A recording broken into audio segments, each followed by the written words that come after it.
দেখুন, যখনই কোনো বিপদে পড়বেন অধৈর্য হয়ে পড়বেন না। যদি আপনি ধৈর্য ধরে রাখতে পারেন, সফলতা আপনার জীবনে আসবেই আসবে। এই ব্যাপারে আমি একটি ঘটনা আপনার সামনে তুলে ধরছি, শুনুন। এক তরুণী তার বাবাকে সাথে করে নিয়ে গাড়ি ড্রাইভ করছিল। কিছুক্ষণ পর আকাশ কালো মেঘে ছেয়ে গেল এবং তুমুল একটা ঝড় বৃষ্টি শুরু হয়ে গেল।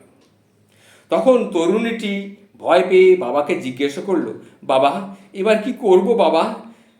এ তো প্রচণ্ড রকম ঝড় উঠেছে, এই ঝড়ের মধ্যে কি গাড়ি চালানো যায়? তখন পাশের সিট থেকে বাবা মেয়েকে বলল, তুমি যেভাবে ড্রাইভ করছো ঠিক সেইভাবেই ড্রাইভ করতে থাকো, একদম থামবে না। তখন তরুণীটি গাড়ি ড্রাইভ করতে লাগলো, কিন্তু ঝড়ের প্রচণ্ডতা আরও বেড়ে যাওয়াতে গাড়ি ড্রাইভ করা খুব কঠিন হয়ে পড়ছিল। কিছুক্ষণ পর গাড়ি নিয়ন্ত্রণ রাখা প্রায় অসম্ভব হয়ে পড়ছিল। তখন তরুণীটি আবার বাবাকে জানতে চাইল, বাবা, এবার আমি গাড়ি থামাই, তো চালানোই যাচ্ছে না গাড়ি। তখন বাবা বললেন, না, গাড়ি থামাবে না, তুমি যেভাবে ড্রাইভ করছো সেইভাবেই ড্রাইভ করে যাও। এইভাবে খানিকক্ষণ যাওয়ার পর হঠাৎ দেখা গেল সামনে একটা 16 চাকার লরি রাস্তার ধারে আস্তে আস্তে সাইড করে দাঁড়িয়ে পড়ল এবং সেখানে দেখলো আরও কয়েকটা গাড়ি পরপর দাঁড়িয়ে আছে।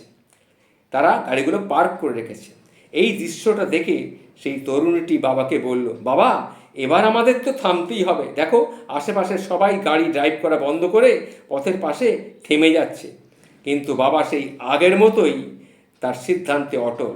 তিনি বললেন, দেখো, হাল ছেড়ো না, তুমি আস্তে আস্তে ড্রাইভ করতে থাকো, দেখবে সব ঠিক আছে।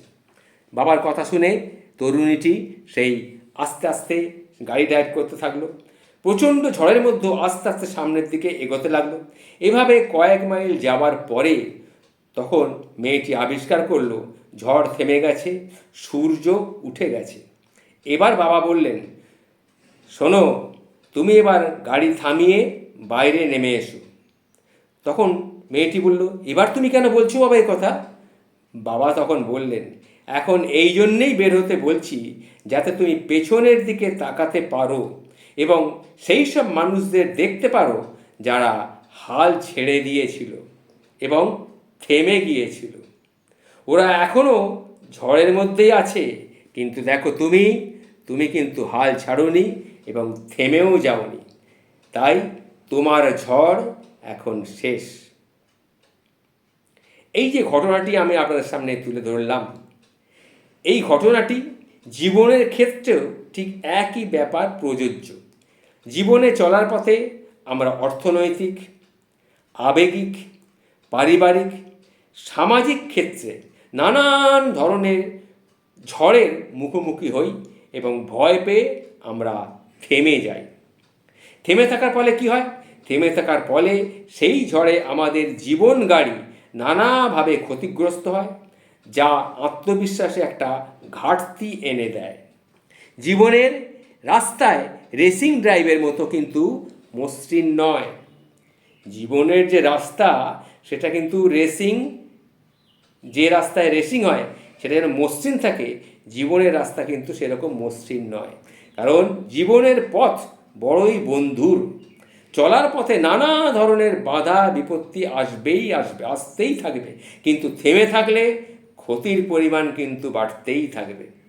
কঠিন পরিস্থিতিতে পড়ে আশেপাশের মানুষগুলো কিংবা সবচেয়ে কঠিন লোকটিও হাল ছেড়ে দিয়েছে বলেই যে তোমাকে হাল ছাড়তে হবে সেটা কিন্তু ঠিক নয়।